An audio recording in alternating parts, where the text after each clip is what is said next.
हम सरकार से कहेंगे खिचड़ी चोखा बंद करे, शिक्षा पे जोर दे। शिक्षा मंत्री हैं, जो भी वरिष्ठ पदाधिकारी हैं शिक्षा विभाग के, उनको किन किन बातों पे ध्यान रखना चाहिए कि बिहार की शिक्षा व्यवस्था दुरुस्त। भूखे मर रहे हैं, क्यों मर रहे हैं? शिक्षा के अभाव में भूखे मर रहे हैं, ठीक है। अगर उसके घर में शिक्षा होता तो कहीं ना केजरीवाल के तरह चाहता हूं बिहार में शिक्षा व्यवस्था दुरुस्त होनी चाहिए, प्राइवेट कॉलेज बंद होनी चाहिए, प्राइवेट स्कूल। अरे हमको मध्याह्न भोजन से नहीं मतलब है भाई साहब, हमारे बच्चे को शिक्षा से मतलब है, शिक्षा दीजिए, क्या दे रहे हैं? अगर आज हम इन बच्चे को मध्याह्न भोजन खिलाते हैं तो कल यही उम्मीद रहेगी कि उनका भी बच्चा मध्याह्न भोजन में उलझ के रह जाएगा।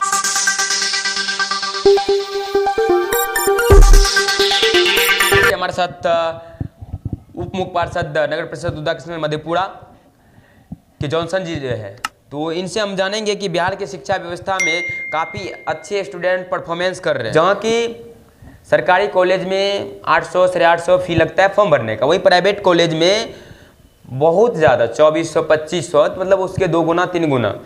तो कुछ ऐसे मध्यम वर्ग के लोग हैं जो उनको फी एफर्ड नहीं कर पाते हैं। तो हमारे साथ जॉनसन जी हैं, इनसे हम जानने की कोशिश करेंगे कि बिहार के शिक्षा व्यवस्था के जो भी शिक्षा मंत्री हैं, जो भी वरिष्ठ पदाधिकारी हैं शिक्षा विभाग के, उनको किन किन बातों पे ध्यान रखना चाहिए कि बिहार की शिक्षा व्यवस्था दुरुस्त हो सके और हमारे पीड़ित और वंचित बच्चे को लाभ मिल सके, ताकि सरकारी शिक्षा व्यवस्था से ही उन्हें लाभ मिल जाए, ताकि दर दर की ठोकरें ना खाना पड़े।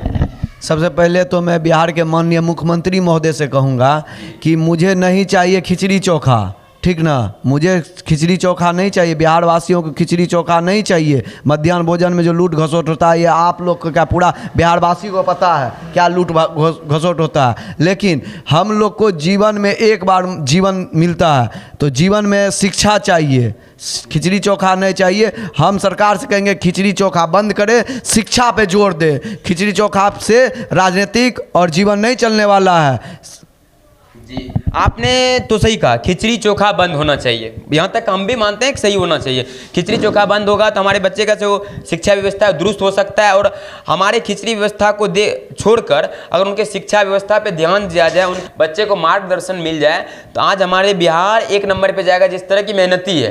तो अब सर आप जो बोले कि नहीं चाहिए खिचड़ी चोखा, तो वहाँ सरकार में क्या सवाल बन सकता है आपको पता है? वो कहेगा कि हमारे ऐसे परिवार है जो कि भूखे मर रहे हैं, इस तरह के सवाल बनेगा।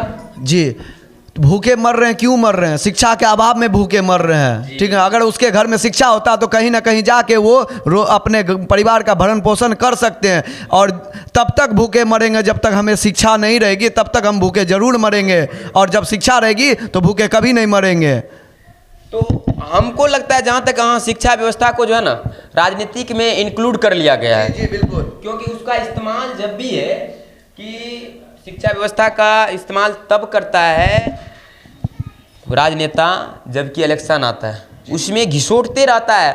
अगर हम कहते हैं बच्चे की शिक्षा व्यवस्था अगर बेहतरीन कर दिया जाए तो कभी नेता के पास पॉपल पकड़ने नहीं जाएगा कोई भी स्टूडेंट। नहीं जाएगा, क्यों जाएगा? उसका मौलिक अधिकार हो जाता है। लेकिन यह मौलिक अधिकार पे ये व्यवस्था देके हनन किया जाता। जब भी किसी स्कूल में इन्फेक्शन करने हम लोग जाते हैं तो वहाँ पे रजिस्टर दे, हम तो मध्याह्न भोजन में ये कर रहे हैं, मध्याह्न भोजन देखा जाए। अरे हमको मध्याह्न भोजन से नहीं मतलब है भाई साहब, हमारे बच्चे को शिक्षा से मतलब है, शिक्षा दीजिए, क्या दे रहे हैं? किसी मास्टर से पूछिए, मैक धराइए और वहीं पर रुक जाता है, उसके आगे कुछ नहीं आता है। मैं केजरीवाल के तरह चाहता हूं बिहार में शिक्षा व्यवस्था दुरुस्त होनी चाहिए, प्राइवेट कॉलेज बंद होनी चाहिए, प्राइवेट स्कूल बंद होनी चाहिए, और एक नया बिहार का आगाज होनी चाहिए। शिक्षा सरकार को ध्यान देनी चाहिए कि हमारा शिक्षा व्यवस्था क्यों चौपट होते जा रहा है।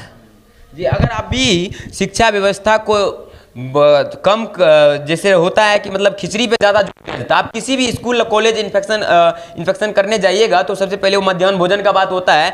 अगर आज हम इन बच्चे को मध्याह्न भोजन खिलाते हैं तो कल यही उम्मीद रहेगी कि उनका भी बच्चा मध्याह्न भोजन में उलझ के रह जाएगा। बिल्कुल, क्योंकि आज उनके शिक्षा व्यवस्था, उनको शिक्षा अच्छे मिल जाएंगे तो उनका बच्चा आपके मध्याह्न भोजन पे आश्रित नहीं रहेगा, क्योंकि उनके पास वो तरह की ज्ञान हो जाएगा, मतलब कहीं भी रहेगा तो अच्छे इनकम जो है कमा सकते हैं। अगर वो अच्छे इनकम करेंगे तो मध्याह्न भोजन में नहीं बल्कि बच्चे शिक्षा में बिलीव शिक्षा हम मेरा यही कहना है कि 3 टाइम भोजन जरूरी नहीं इंसान के लिए, लेकिन 1 टाइम भोजन और 1 टाइम 3 टाइम शिक्षा मिले तो जरूर है। विकास जी, मैं आपको वचन देता हूं कि हजारों नहीं लाखों में संख्या जाएगी बिहार की। जी, अभी भी वैसे भी अगर किसी भी एग्जाम की बात किया जाए तो हमारे बिहार के सबसे अपर में आता है। जी बिल्कुल। अपर में इसलिए आता है कि हम इस बात को आगाह करते हैं कि आज हमारे उदाकिशुनगंज के अंतर्गत बहुत अच्छा शिक्षा व्यवस्था की माहौल ना रहते हुए फिर भी नम्रता निधि है। तो हो सकता है कि अगर नम्रता निधि को सही मार्गदर्शन मिल जाए, पीएससी को टॉप करने में इसको बहुत ज़्यादा टाइम नहीं लगेगा। नहीं लगेगा।